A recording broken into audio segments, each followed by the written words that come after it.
Olá! O ministério empossado nesta quinta-feira pelo novo presidente Michel Temer foi tema dos dois pronunciamentos na sessão não deliberativa do Senado nessa manhã. A senadora Vanessa Graziotin lamentou que o novo ministério tenha 7 nomes citados na Operação Lava Jato.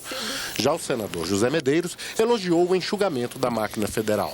Achei uma medida muito importante do presidente da República, a preocupação no enxugamento, na diminuição de ministérios. Esse momento em que a população foi para as ruas e que a população está querendo uma nova sinalização por parte do governo, é o momento de fazer demonstrações principalmente simbólicas. Isso sinaliza, é um momento de sinalizar. Política é, acima de tudo, símbolo. Começa mal é o Temer, mentindo, se desmoralizando. E não pode ser diferente alguém que assume o poder na base do golpe. Não pode ser diferente um presidente biônico ilegítimo. 7 ministros envolvidos no Lava Jato. Nenhuma mulher, nenhum negro no seu ministério. Desde 1970, repito, que não tem nenhuma mulher, como agora não tem. O relator da comissão do impeachment, senador Antônio Anastasia, divulgou em suas redes sociais um vídeo em que explica como serão os próximos passos do processo. Nessa segunda fase, nós vamos ter a produção de provas. Ela se inicia com a defesa da senhora presidente, depois a fase de dilação probatória, onde serão ouvidas testemunhas, juntados documentos, eventualmente requeridas perícias, toda uma fase para fazer a produção da prova, tanto do alegado pela acusação, representada pelos cidadãos que deram origem à denúncia, como pela defesa da senhora presidente. Depois das alegações finais nessa fase, a comissão especial ela vai dar um parecer, que vai ser também apresentado pelo relator, debatido na comissão, aprovado na comissão e submetido ao plenário. Também, por maioria simples, o plenário irá aprovar ou não esse parecer, se a comissão assim entender. Caso haja aprovação, nós teremos a chamada pronúncia, que é o passo seguinte no processo penal para se começar a fase 3, que é a do julgamento. E aí sim teremos, sob a presidência física do presidente do Supremo Tribunal Federal, no plenário do Senado, a sessão de julgamento, que pode levar 1, 2, 3 dias, no qual teremos novamente testemunhas, depoimentos, para que o Senado, aí sim, por 2/3, possa se manifestar. Caso entenda que o crime de responsabilidade ocorreu, afastar definitivamente a senhora presidente. Cátia Abreu reassumiu ontem o mandato de senadora. Ela tinha se licenciado no início do ano passado para comandar o Ministério da Agricultura no segundo governo Dilma Rousseff. Além do retorno de Cátia Abreu, o Senado terá 4 novos integrantes nos próximos dias. Um vem substituir Delcídio do Amaral, que foi cassado esta semana.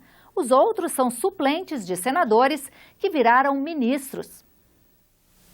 No governo Michel Temer, 3 senadores assumiram ministérios. Romero Jucá foi para o Planejamento, José Serra para o Ministério das Relações Exteriores e Blairo Maggi para a Agricultura. Enquanto eles estiverem a serviço do Poder Executivo, os suplentes vão substituí-los no Senado. No lugar de Blairo Maggi entra Cidinho Santos, um avicultor de 47 anos. Ele já tem experiência no parlamento. Assumiu em 2012 e em 2014 em outras ausências do titular do mandato. Cidinho já foi prefeito de Nova Marilândia, em Mato Grosso. Para substituir o senador José Serra, deve assumir José Aníbal, que é presidente do Instituto Teotônio Vilela. Ele já foi deputado federal e presidente nacional do PSDB. Romero Jucá abre espaço para Virlândio da Luz, que é médico e já foi secretário municipal de saúde de Boa Vista. Ele também tem experiência no Congresso. Substituiu o titular quando Jucá foi ministro da Previdência no governo Lula.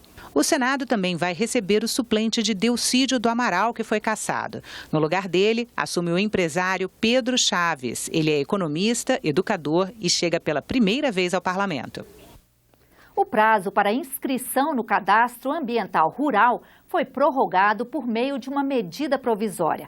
Criado pelo novo Código Florestal Brasileiro, o cadastro é uma base de dados estratégica para o combate ao desmatamento e a recuperação de áreas degradadas. O prazo para inscrição se encerraria no último dia 5 de maio.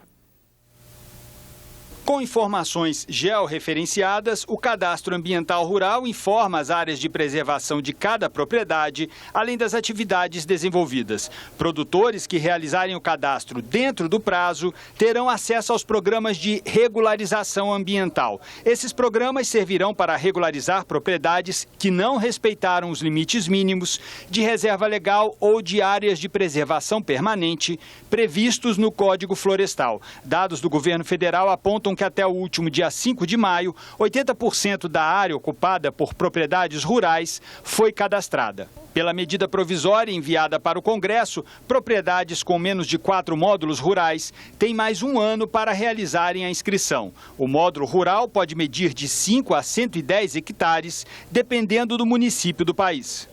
Os casos que estão ficando são casos menores, são de pequenos agricultores, de assentamentos, dificuldades com INCRA, etc. O começo vai muito bem, porque vão os grandes produtores. No final, ficam os pequenos, eles não têm as mesmas condições. E nem instrução técnica para fazer o preenchimento dos documentos.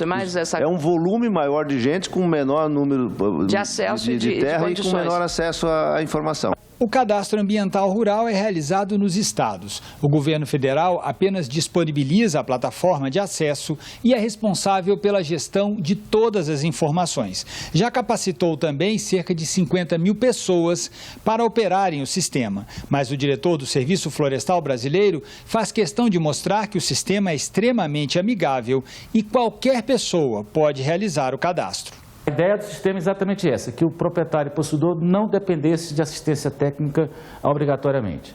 Ele pode, conhecendo sua propriedade, e o produtor conhece melhor do que ninguém, ele olhando a sua área de cima para baixo, ele tem como identificar, não, aqui passa a propriedade do meu vizinho, aqui tem uma estrada, aqui tem o rio, aqui está a minha sede, aqui está o armazém onde eu guardo meus produtos. Ele pode, intuitivamente, ele mais do que ninguém conhece os limites dele, de modo que ele possa vir a fazer o perímetro da sua propriedade, de modo que ele possa declarar as suas áreas de preservação permanente, a sua reserva legal e suas áreas de uso restrito. Educar talvez seja o mais importante instrumento que nós vamos ter a partir de agora para o governo federal, para os governos estaduais e para as prefeituras e para os produtores no planejamento, no fortalecimento da atividade agrícola, com proteção do meio ambiente. É uma oportunidade fantástica que o Brasil tem de pacificar o campo, as relações de quem trabalha, de quem produz na área rural com o meio ambiente. Esse era o propósito da lei e, felizmente, ela está sendo cumprida.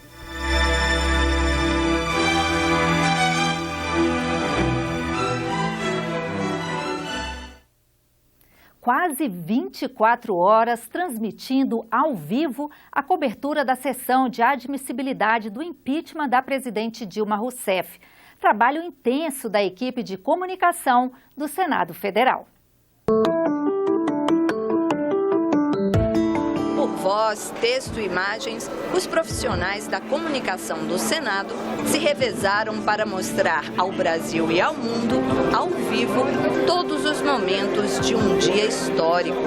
Tendo a transparência como objetivo, sem cortes, TV Senado, Rádio Senado, Agência e Jornal do Senado e as mídias sociais veicularam reportagens, análises e dezenas de entrevistas por quase 24 horas. As transmissões começaram antes da sessão plenária, aberta às 10 horas da manhã, e continuaram após as 6h30 da manhã do dia seguinte, quando foi aprovado o início do julgamento da presidente Dilma Rousseff. O sinal da TV Senado, oferecido gratuitamente, é retransmitido pelas emissoras ao vivo, como também pelos portais de notícias da internet. Nas redes sociais, o Senado lidera também o interesse da população. No Twitter, o Senado figura como o assunto mais citado do dia. No YouTube, em tempo real, a transmissão já bateu todos os recordes de audiência. E o interesse da população pelo que acontecia aqui dentro fez com que os meios de comunicação do Senado alcançassem níveis recordes de visualização na internet. Comparando dados de uma quarta-feira de trabalho comum e da quarta-feira da sessão do impeachment, houve um grande aumento da visibilidade dos veículos. A página da rádio na internet, que normalmente tem cerca de 8 mil acessos, passou dos 65 mil, fora os acessos via aparelho de rádio mesmo e celular. As visualizações da Agência Senado também tiveram crescimento de 283% e chegaram a mais de 200 mil acessos contra cerca de 60 mil em dias normais. O trabalho dos fotógrafos da casa também foi mais demandado. 760 fotografias do banco de imagens do Senado tiveram mais de 400 mil visualizações, quando a média é de 20 mil. O canal da TV Senado no YouTube transmitiu ao vivo por 23 horas ininterruptas. Teve mais de 2 milhões de visualizações e registrou um pico de mais de 70 mil pessoas conectadas, acompanhando simultaneamente a sessão plenária em tempo real. Em dias comuns, o acesso é de quase 17 mil. Já o acesso à página da TV Senado no site do Senado cresceu mais de 300%, mais de 5 milhões e meio de visualizações. Normalmente são cerca de 1.300.000. E mesmo com a votação só no início da manhã, o Jornal do Senado já trouxe o resultado da sessão plenária na edição do dia. Nós encerramos esta edição com uma seleção de fotos produzidas pela Agência Senado nesta semana de decisões históricas. Obrigada pela companhia e um ótimo fim de semana.